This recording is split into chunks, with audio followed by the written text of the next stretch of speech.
అందరికీ నమస్కారం. సరిగ్గా 2 ఏళ్ల క్రితం ఇదే రోజున కళా తపస్వి శ్రీ విశ్వనాథ్ గారు శివైక్యం చెందారు. ఆయన అభిమానిగా నా తరఫు నుంచి ఓ చిన్న నివాళి. ఊహ తెలియని వయసులో అడుగడుగున గుడి ఉంది, అందరిలో గుడి ఉంది అంటూ ఆ దేవుణ్ణి పరిచయం చేసిన తెలుగింటి సంక్రాంతి శోభను రావమ్మ మహాలక్ష్మి రావమ్మ అంటూ పరిచయం చేసింది మీరేనండి. అంతేనా?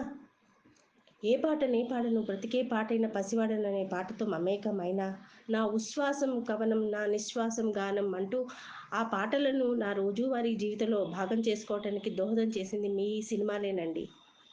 కుటుంబ బరువు బాధ్యతలంటే భయపడి పారిపోయే భర్తలో మార్పు తెచ్చుకునేందుకు ఓ ఇల్లాలు చూపిన సమయంలో శుభోదయం అయితే వరకట్న దురాచారాన్ని అతి సున్నితంగా చర్చించింది శుభలేఖ.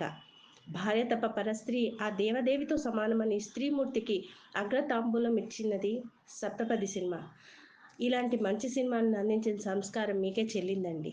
అలానే పామరుల దృష్టిలో బుద్ధిహీనుడే అయినా స్వచ్ఛమైన పసి మనసు, మంచి పని అని నమ్మితే చేసి తీరాలి అనే అమాయకత్వం ఉన్న ఓ వ్యక్తి, అంతే మంచి మనసు ఉన్న ఓ స్త్రీమూర్తికి జతచేస్తే స్వాతిముత్యమైంది. ఆ సినిమా ద్వారా ఎంతటి కష్టాలైనా భరించి ఎంతోమంది కన్నా గొప్ప జీవితం జీవించవచ్చు అని చూపించారు.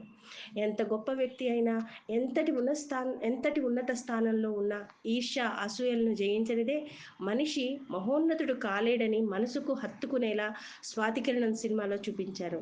అందులోనే ఈర్ష్యకు బలైపోయిన శిష్యుని పాత్రలో పెద్ద మనసును ఒక్క పాటలో, అది ఓ చిన్న చరణంలో చూపించారు. నీ బుజ్జి గణపతిని బుజ్జగించి చెబుతున్నా కంచికెళ్ళిపోయేవే కథలన్నీ అంటూ. ఒకటా రెండా మీ సిరిసిరి మువ్వ, సిరివెన్నెల, స్వయం కృషి, సాగర సంగమం, స్వర్ణకమలం ఇలా చెప్పుకుంటూ పోతే అంతు ధరి ఉండదు. నాకు జన్మనిచ్చింది, ఓ వ్యక్తిత్వాన్నిచ్చి సమాజంలో ఓ స్థానంలో ఉండేలా చేసింది మా తల్లిదండ్రులే అయినా, పరోక్షంగా నన్ను ప్రభావితుల్ని చేసిన గురుతుల్యులు కొందరున్నారు. అందులో మీరు ఒకరు. మీకున్న అనేక కోటానుకోట్ల అభిమానుల్లో నేను ఓ సామాన్య అభిమానిని. మీ రెండో వర్ధంతి సందర్భంగా ఇలా మీకు ఓ చిరు నివాళిని అర్పిస్తున్నాను. నమస్కారం. మీ ఎద్దనపూడి ఉషారాణి.